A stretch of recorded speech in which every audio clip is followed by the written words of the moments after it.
Assalamualaikum warahmatullahi wabarakatuh. Perkenalkan, nama saya Nabila Putri Aurelia dengan NIM AHED 312, Fakultas Ekonomi, jurusan Akuntansi. Di sini saya akan membahas makalah saya yang berjudul Penerapan Teknologi dalam Menganalisis Data Keuangan E-commerce. Di dalam makalah saya ini terdapat kata pengantar. Puji syukur saya panjatkan kepada Tuhan Yang Maha Esa karena atas limpahan rahmatnya saya dapat menyelesaikan makalah ini dengan tepat waktu tanpa adanya halangan. Ucapan terima kasih kami sampaikan kepada Ibu Petra Kristi Mulyani, SPD MED PhD, sebagai dosen pengampu mata kuliah literasi digital dan kemanusiaan yang telah membantu memberikan arahan dalam penyusunan makalah ini. Saya menyadari bahwa dalam penyusunan makalah ini masih banyak kekurangan karena adanya keterbatasan. Maka dari itu saya mengharapkan adanya kritik dan saran yang menyempurnakan makalah ini. Semoga yang saya tulis dapat bermanfaat bagi teman-teman dan semua pihak yang membutuhkan.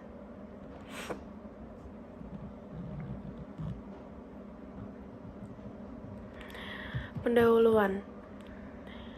Latar belakang perkembangan zaman, metode untuk menganalisis data keuangan semakin berkembang. Awalnya hanya menggunakan pencatatan manual kini beralih dengan menggunakan komputer, bahkan dibantu oleh kecerdasan buatan. Kemudian dengan adanya COVID-19 memaksa manusia untuk memakai dan membiasakan diri menggunakan teknologi. Salah satunya adalah penggunaan e-commerce.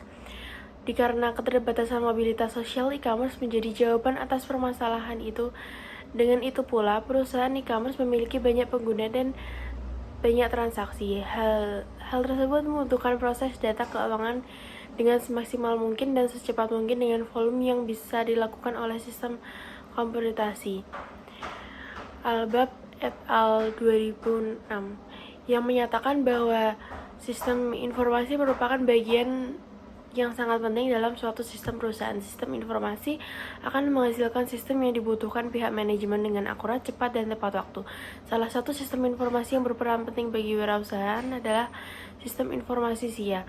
SIA berperan dalam pengolahan data akuntansi dan keuangan, yaitu menyimpan, mencatat, mengumpulkan, dan yang diolah menjadi informasi sehingga dapat dijadikan untuk pengambilan keputusan. Era globalisasi saat ini menuntut pemrosesan data secara manual sudah tidak relevan dan akurat bagi perusahaan.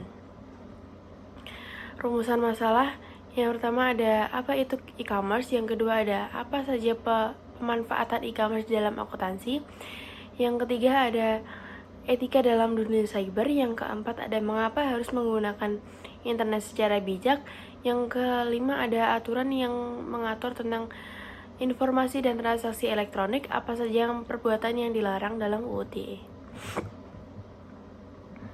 Lalu ada pembahasan. Yang pertama 2.1 membahas tentang konsep dasar e-commerce. E-commerce sendiri merupakan kepanjangan dari electronic commerce, yang berarti perdagangan yang dilakukan secara elektronik, seperti halnya email, electronic mail, yang artinya sudah diketahui yaitu pengiriman surat secara elektronik. Dalam buku Introduction to Information Technology, e-commerce berarti perdagangan elektronik yang mencakup proses pembelian, penjualan, transfer atau penukaran produk, layanan, atau informasi melalui jaringan komputer termasuk internet. Lalu yang kedua ada pemanfaatan e-commerce dalam akuntansi. Pemanfaatan e-commerce dalam akuntansi itu sangat menguntungkan, terutama dalam pengolahan data seperti pencatatan transaksi secara online, proses pencatatan pembayaran secara otomatis, melakukan persediaan stok, dan dapat memberikan laporan yang tepat, menganalisis data pelanggan seperti preferensi pembelian, riwayat transaksi. Selanjutnya ada laporan keuangan, memudahkan proses pelaporan keuangan seperti penghasilan, laba rugi, dan lainnya. Lalu yang ketiga ada etika dunia cyber. Di bidang cyber, terapan yang mengaji masalah moral, hukum, dan sosial di perkembangan dan penggunaan teknologi cyber. Cyberteknologi pada gilirannya merujuk ke luar negeri, spektrum teknologi yang berkisaran dari komputer yang berdiri sendiri hingga cluster of information dan communication komputasi jaringan. Di dalam etika cyber terdapat juga kejahatan cyber, salah satunya adalah hacking. Karena maraknya kejahatan cyber di Indonesia, pemerintah merespon dengan adanya UU yang mengatur agar masyarakat terlindungi dari kejahatan cyber tersebut. Lalu ada pemanfaatan internet secara bijak. Internet tidak digunakan secara bijak. Jika internet tidak digunakan secara bijak, maka akan membawa ancaman yang besar bagi penggunanya. Semua orang dapat mengakses internet dengan mudah, sehingga penggunaan internet harus lebih berhati-hati. Karena keterbukaan informasi di internet cukup mudah, akibat sangat mudah sekali terkena ancaman hack dan penyalahgunaan privasi. Internet bisa digunakan bila digunakan secara bijak, akan memberikan dampak yang efisien dan efektif.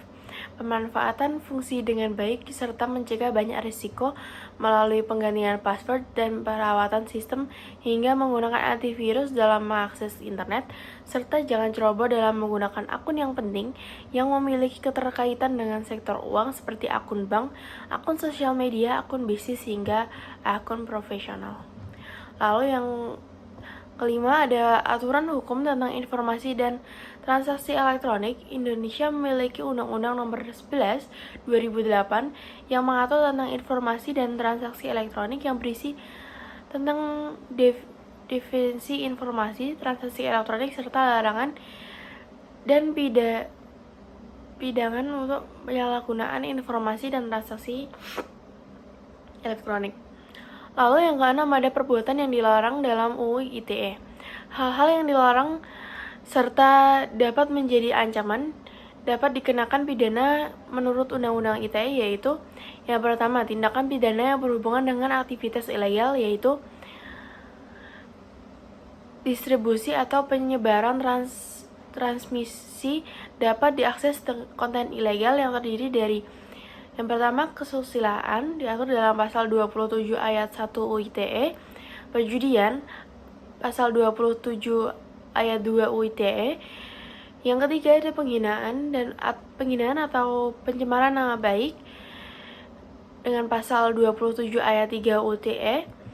Lalu yang keempat ada pemerasan atau pengancaman pasal 27 ayat 4 UU ITE. Lalu yang kelima ada berita bohong atau menyesatkan dan merugikan konsumen pasal 28 ayat UU ITE. Lalu yang keenam ada menimbulkan rasa kebencian kepada SARA pasal 28 ayat 2 UU ITE. Yang B, dengan cara apapun melakukan akses ilegal pasal 30 UU ITE. Yang C, intervensi ilegal terhadap informasi atau dokumen elektronik atau sistem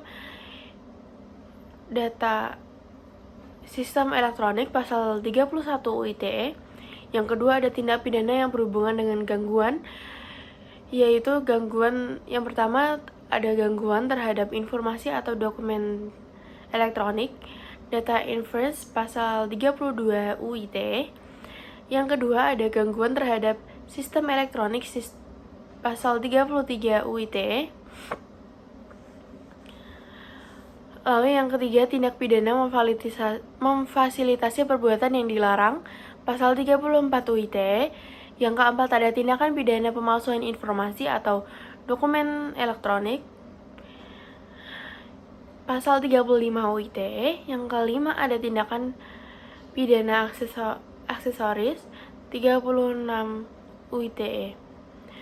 Yang keenam ada pemberantasan perberatan terhadap ancaman pidana pasal 25 UU ITE. Lalu ada penutup kesimpulan. Kesimpulan e-commerce merupakan kepanjangan dari elektronik e-commerce yang berarti perdagangan yang dilakukan secara elektronik. Pemanfaatan e-commerce dalam akuntansi sangat menguntungkan, terutama dalam pengolahan data seperti pencatatan transaksi. Etika dunia cyber mengatur tentang masalah moral, adab, dan yang ada di internet atau media sosial internet. Jika tidak digunakan secara bijak, maka akan membawa ancaman yang cukup besar bagi penggunanya. Aturan hukum tentang informasi transaksi elektronik yang diatur dalam Undang-Undang Nomor 11 Tahun 2020, hal-hal yang tidak dilarang dalam UU ITE adalah seperti distribusi atau penyebaran transmisi dan dapat diakses dengan konten ilegal, tindakan pidana yang berhubungan dengan gangguan informasi, tindakan pidana yang memfasilitasi perubahan yang dilarang, tindak pidana pemalsuan informasi atau dokumen elektronik, dan masih banyak lagi. Lalu ada saran, makalah yang saya buat ini memang belum sempurna dan masih banyak kekurangan karena adanya keterbatasan ilmu yang saya miliki. Oleh sebab ini saya berharap semoga makalah yang saya buat ini dapat dikembangkan lagi ke depannya. Terima kasih. Assalamualaikum warahmatullahi wabarakatuh.